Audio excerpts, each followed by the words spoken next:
Okay, so as you're all aware, if you've seen the daily vlogs, we've been trading metal stocks. Now that brings us to one important concept. If the market is below key moving averages, generally you're not allowed to trade. If it's below the 50 and below the 10, if you're directionally below the key moving averages, which you were from November to about 8th of December, this is a no trading zone. Go take a holiday, go on a vacation. There's only one slight exception. You can trade and you can dip your toes into the water if one theme is working as a whole. If one sector is so strong that you can't seem to ignore it, that is the only time you can do it. And that one theme was naturally metals and all stocks related to metals. The world was talking about it. Just like the world spoke of AI and Nvidia was rising, the world was talking about metals, silver, gold, copper, zinc, everything rallying. And every company related to their production, their recycling, their processing, naturally those were rising as well. But they were rising in such a manner that you could make sense of it on the charts. That's what I think essentially a price chart is. Yes. Because it helps you make sense of price data in a structured manner. A lot of people actually call trading astrology for men and women. But to be honest, it's just plotting structured data on the chart, on the screen, so that you can have repeatable and consistent results with your trades. Now, what we noticed with this particular stock was that it was displaying relative strength. In this portion that we've highlighted in a rectangle, this is incredible relative strength. We see the market plunging and the stock actually rising. This is nothing but relative strength. The stock is also moving out into a stage 2. From this long-term base, it's moving out towards highs in a plunging market. The related copper prices are rising. That encourages us to take our first position into this stock. What follows, Jasmine can take you through that as well. So we noticed there was a strong linear leg. The stock was definitely in stage 2.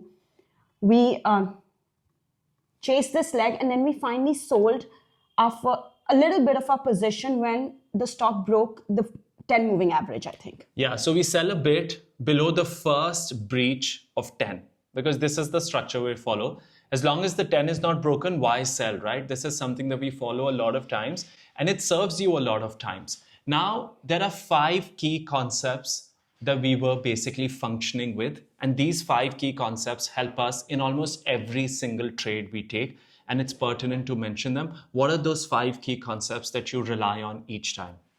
Relative strength. Relative strength. Trading only in stage 2. Only in stage 2, never before. Linear leg.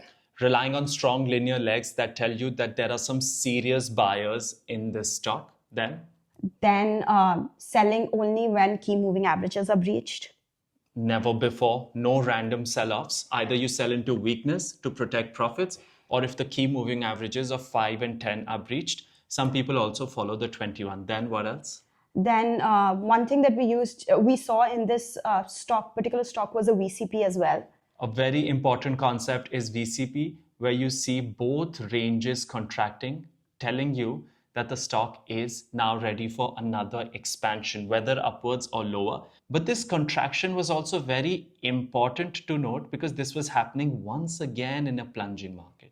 So that made it even higher quality. What other concepts do we need to master? I think the last one was that we added into strength. Adding into strength. Just because the stock has risen and is now showing some strength and you're seeing some percentage gains. By the way, we made 55% of this so far, which in monetary terms is 85,000 rupees, because this was still a pilot position. She's working with small position sizes. We added into strength twice over. First, we add at 554 when the VCP breaks, and then we add at 628 towards the close of the second day, which means it wasn't too late. We let the candle close. Before the market shut around 3:30, we decided to add it. And finally, our sell-off.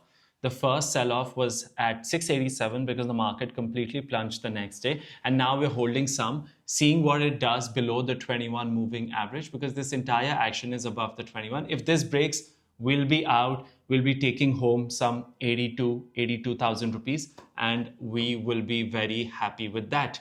Now, what was your favorite part about this trade? My favorite part about this trade, I don't know, I got to apply a lot of concept, got to see in action everything.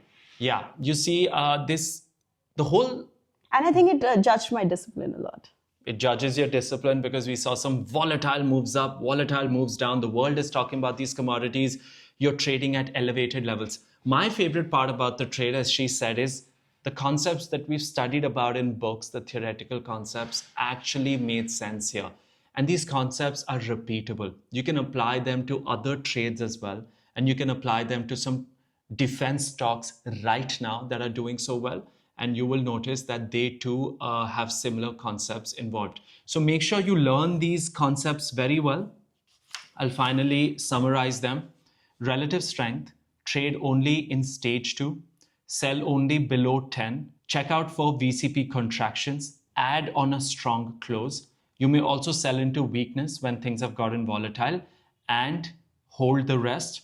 Therefore, these concepts will really help you and ensure that you take logical trades. Any closing remarks?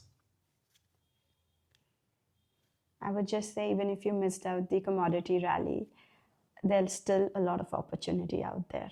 There's so many opportunities out there. Just make sure you keep researching. Research happens aggressively in a falling market when the market is weaker.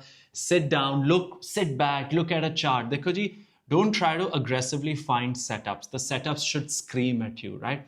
Because a linearity like this can be noticed by a child as well. You don't need an adult to notice that this is a strong leg, because this wasn't any sort of minor leg. This was about a 60% move in roughly 8 to 10 bars. So make sure you apply these concepts. If you have any questions, leave them in the comments. We'll try to peruse the comment box and keep trading with reason. And thank you for the support.